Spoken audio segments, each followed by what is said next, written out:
What is this right here? I saw this diagram, and I find this to be just incredible. It shows the Statue of Liberty, and it shows the world's tallest tree, the sequoia, and it's 367. That's just unbelievable. It is. A question we have is, we have seen some of the parks, and it says that some, like the Grand Canyon, gets an international designation as a World Heritage Site. Yes. This is a World Heritage Site also, which means that the United Nations simply wants to single out this area, this particular piece of real estate. Monuments are created by the President through the Antiquities Act, very important act. Such things as Yellowstone National Park and others have been created that way. So the President, through an executive order, can creates monuments. Congress creates parks. And Congress can, in the case, say, of Death Valley National Monument, make an kind of upgrade, in a sense, the monument into a park. They're both treated equally. But we have in this nation the grandest, probably the most sacred, most historic places in the world, and we've set them aside. It's unique with America. It's being copied throughout the world. People come from all over the world to see these places. Wasn't it America that first, when Teddy Roosevelt started doing that? Teddy Roosevelt, during his administration, he created 5 national parks, one of which was Yellowstone. But he also created the U.S. National Forest Service, which is something that not too many people know about. But that was about 1905, and he was one of the leaders in the park movement. If President Teddy Roosevelt was the father of our national park system, then President Bill Clinton is the father of treasonous behavior, handing them over to the United Nations. You've seen here today that most of the rangers are totally unaware of the real scope and nature, but they all are aware of the UN engaged in helping keep the prime real estate safe.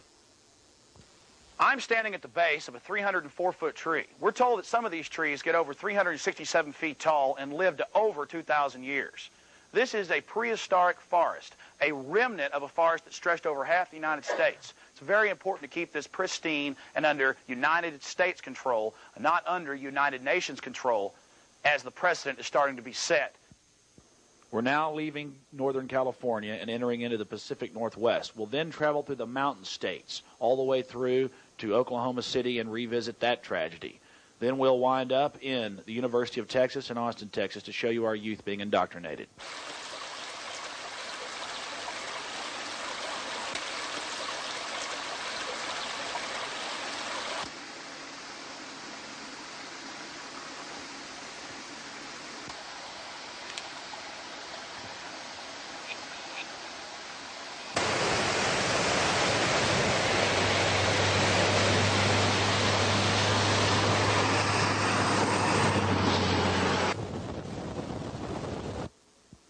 Before we left the Redwoods, we were hell-bent on finding the UN sign, and we did find it, hidden behind a rest stop on the back of the building, as they always are.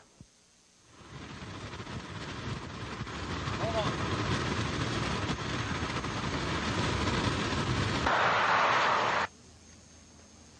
We're about 10 miles from Mount St. Helens, which violently erupted in 1980, destroying everything for about 50 miles in all directions.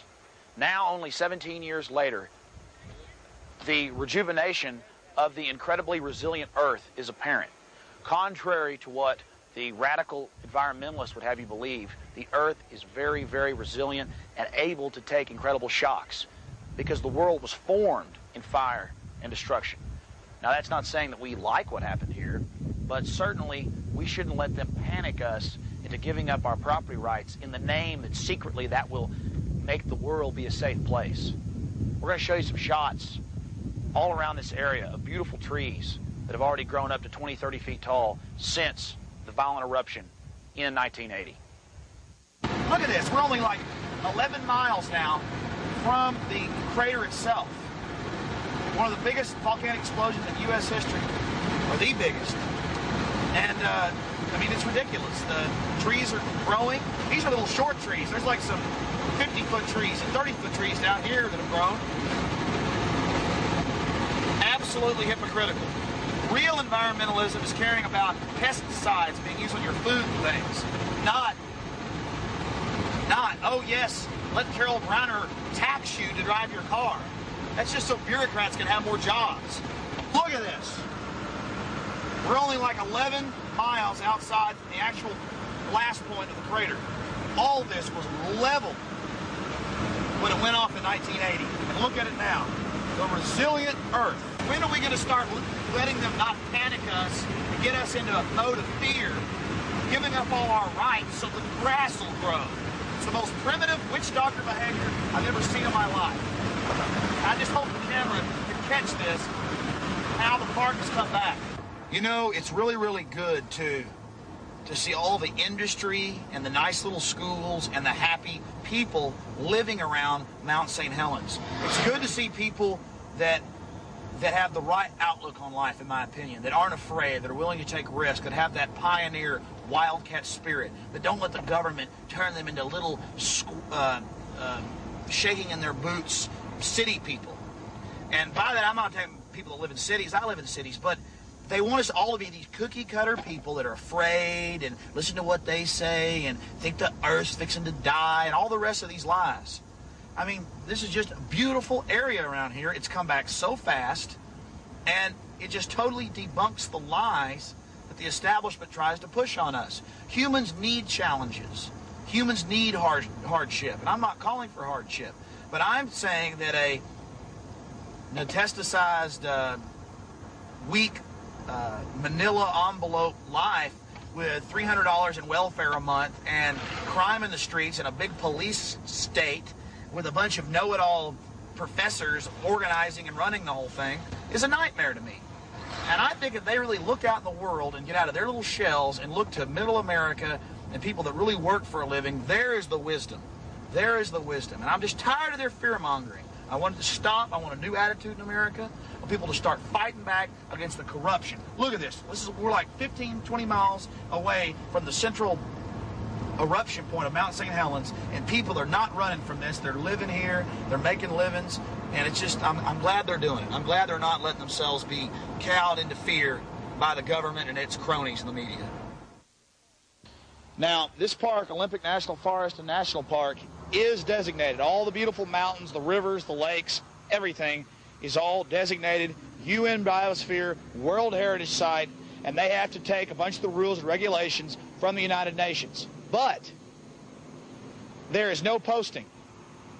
And as you saw earlier at the Grand Canyon, they attempted to run us off. So what I had heard before we went on this trip is obviously true. They are trying to cover up what's going on. And I don't mean the people down at the lower level. They're just ignorant. A lot of things are being signed over, a lot of executive orders that I've already told you about. This is real. And we need to have Senate hearings or something about it. This is a beautiful park. We'll show you some beautiful scenes of the treasures that are falling under UN control more and more. We're looking for the Biosphere designation or World Heritage Site plaque. All the parks that have those signs, but we've been unable to find it here.